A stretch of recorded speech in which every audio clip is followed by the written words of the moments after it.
राजस्थान की राजधानी जयपुर का ऐतिहासिक आमेर का किला भारत में ही नहीं बल्कि दुनिया भर में काफी प्रसिद्ध है।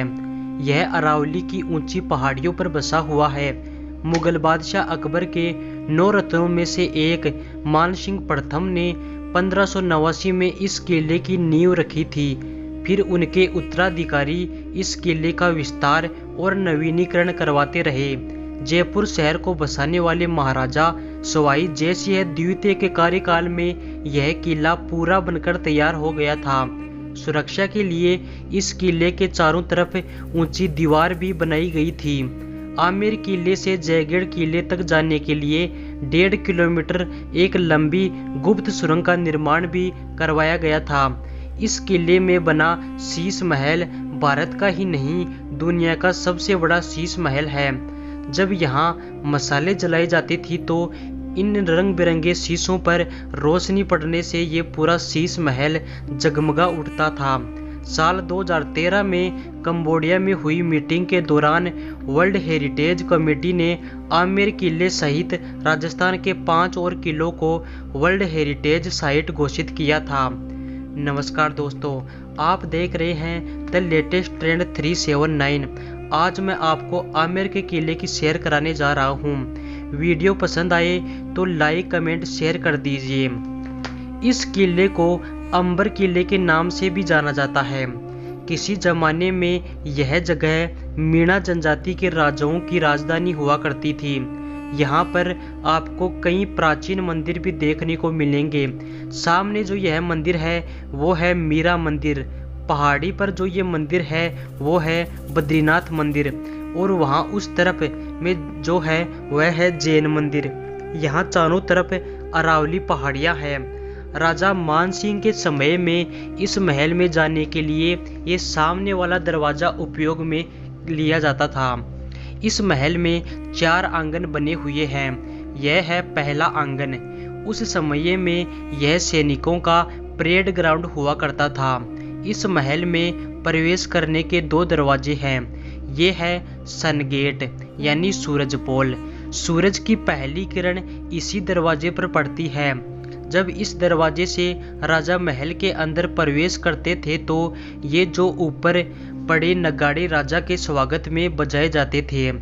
इस जगह को नकार खाना कहा जाता है। दूसरे गेट को कहा जाता है मून गेट यानी कि चांद पोल, क्योंकि चांद इसी दिशा से निकलता है इसलिए इसको कहा जाता है चांद पोल। ये आम जनता के आने जाने का रास्ता हुआ करता था। ये जो दरवाजे हैं यह उस जमाने के दरवाजे हैं। यह एक अनोखा ताला है। इसकी चाबी 9 इंच की है। इसमें लकड़ी की कुंडी भी लगी हुई है। ये दरवाजे सागौन की लकड़ी के दरवाजे हैं जो कि बहुत ही मजबूत है। यह महल का दूसरा आंगन है। इस इमारत को कहा जाता है दीवाने आम। उस जमाने में इस दीवाने आम में जनता दरबार लगता था। इस जगह बैठकर राजा आम जनता की समस्याओं का हल करते थे। ये जो सामने वाला गेट है उसे गणेश पोल कहा जाता है। इस दरवाजे पर भगवान गणेश की पेंटिंग के साथ बहुत ही खूबसूरत कलाकारी की गई है। ऊपर जो जाली लगी हुई है वहां से रानियां बाहर हो रही जनता मीटिंग को देखा करती थी, लेकिन नीचे का आदमी रानी को नहीं देख सकता था। यहाँ पर बाईं ओर जो जालियाँ लगी हुई है वो डाइनिंग हॉल यानी भोजन कक्ष हुआ करता था। नीचे में जो 2 जालियाँ हैं वह किचन हुआ करता था। दीवाने आम के पास जो ये कमरे हैं उनको कहा जाता है 27 कचहरी यानी कि लेखा जोखा विभाग। उस समय राजा के अधीन 27 रजवाड़े हुआ करते थे। उनका लेखा जोखा यहीं पर किया जाता था। ये यहाँ पर 27 पिलर है। इस कचहरी के किनारे से किले के सामने वाला भाग दिखाई देता है।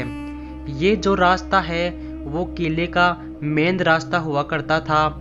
ये जो सामने वाला गार्डन है इसको कहा जाता है केसरी क्यारी। राजा मानसिंह ने कश्मीर से केसर मंगवाकर यहाँ केसर लगवाए थे। केसर को लगाने के लिए उन्होंने इस झील का निर्माण करवाया था, लेकिन राजा यहाँ केसर उगाने में कामयाब नहीं हो सके, क्योंकि केसर सिर्फ ठंडी जगहों पर ही उगता है। वहाँ बाईं ओर में जो गार्डन है उसको कहा जाता है दिल आराम बाग। जब बादशाह अकबर पहली बार यहाँ आए थे तो उन्होंने इसी गार्डन में आराम किया था, तो अकबर ने कहा यह दिल को आराम देने वाला बाग है, तभी से इसको दिल आराम बाग कहा जाने लगा। ये उस जमाने का हमाम है, यानी स्नान घर। अरबी भाषा में स्नान घर को हमाम कहा जाता है। यहाँ पर पानी गर्म करने के लिए स्नान घर के बाहर ये गीजर लगा हुआ है। चलिए जानते हैं कि ये काम कैसे करता है। नीचे में ये जो 2 छेद है, इनके अंदर में लकड़ियां जलाई जाती थी। अंदर में पानी का टैंक है जिनमें कॉपर की प्लेट लगाई गई थी। लकड़ियों के जलने से जो गर्मी पैदा होती थी तो उस टैंक में लगी हुई कॉपर प्लेट गर्म होकर पानी भी गर्म हो जाता था। ये है अंदर की तरफ स्नान घर। ये है किले का तीसरा आंगन, जिसको कहा जाता है दीवाने खास। इसी दीवाने खास में राजा अपनी खास मेहमानों और दूसरे शासकों के राजदूतों से मिला करते थे। इस दीवाने खास के अंदर 4 इमारतें आती हैं, जो है शीश महल। शीश महल के ऊपर वाली मंजिल पर है जस मंदिर और सुहाग मंदिर, और शीश महल के ठीक सामने सुख महल। शीश महल को जय मंदिर के नाम से भी जाना जाता है। ये पूरा महल शीशों का उपयोग करके बनाया गया है, इसलिए इसको कहा जाता है शीश महल। इसके बाहर में चारों तरफ पर्दे लगाए जाते थे। ये जो आप ऊपर की तरफ कड़े देख रहे हैं, इनका उपयोग पर्दे लगाने के लिए किया जाता था। राजा जय सिंह ने बेल्जियम से कांच मंगवाए थे। फिर उन्होंने यहाँ के लोकल कारीगरों से इस खूबसूरत शीश महल का निर्माण करवाया। इसकी ऊपर की दीवार पर बहुत ही खूबसूरत नक्काशी की गई है, जो कि शीशों से बना हुआ है। सर्दियों के समय इस शीश महल में बेडरूम की तरह इस्तेमाल किया जाता था। यहाँ पर जितने भी गिलास लगाए गए हैं उनके ऊपर सिल्वर की पॉलिश की गई है। राजा जय सिंह की रानियों के बेडरूम इसी महल में हुआ करते थे। इसमें जितने भी शीशे लगे हैं वे रंग बिरंगे शीशे हैं। जब यहाँ दीपक और मसाले जलाई जाती थी तो जब उनका प्रकाश इन शीशों पर पड़ता था तो काफ़ी खूबसूरत नज़ारा हुआ करता था। यह भारत का ही नहीं बल्कि दुनिया का सबसे बड़ा शीश महल है। ये अंदर की तरफ जो कॉमन हॉल है, पहले यह पर्यटकों के लिए खुला था, लेकिन जब लोगों ने यहाँ से शीशे निकालने शुरू कर दिए तो सरकार ने इसे बंद करवा दिया। ये वाली जो जगह है उसको कहा जाता है सुहाग मंदिर। ये सुहागन महिलाओं के लिए बैठने का स्थान हुआ करता था। जब भी राजा युद्ध में जाते थे तो उनकी विजय के लिए रानियां यहाँ दीपक जलाती थी। ये जो सामने आप इमारत देख रहे हैं उसको कहा जाता है जस मंदिर। जब आप इस इमारत को देखोगे तो आपको यह दुल्हन की पालकी के समान दिखाई देगा। जो छतरी वह हाथी की पीठ की तरह दिखाई है, और जो यह 2 गुंबद है वो वाटर टैंक है जिनमें पानी स्टोर रहता था।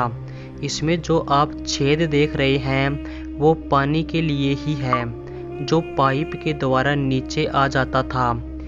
ये है दीवाने खास का आखिरी हिस्सा, यानी सुख मंदिर। इसको सुख महल भी कहते हैं। इसके बाहर का हिस्सा है। गर्मियों में इस बरामदे में शाही लोग बैठते थे। इसको सफ़ेद संगमरमर का उपयोग करके बनाया गया है। इसके पीछे की दीवार पर संगमरमर का एक जालीदार झरना भी बना हुआ है, जो कि एक खुली हुई नाली से जुड़ा हुआ है।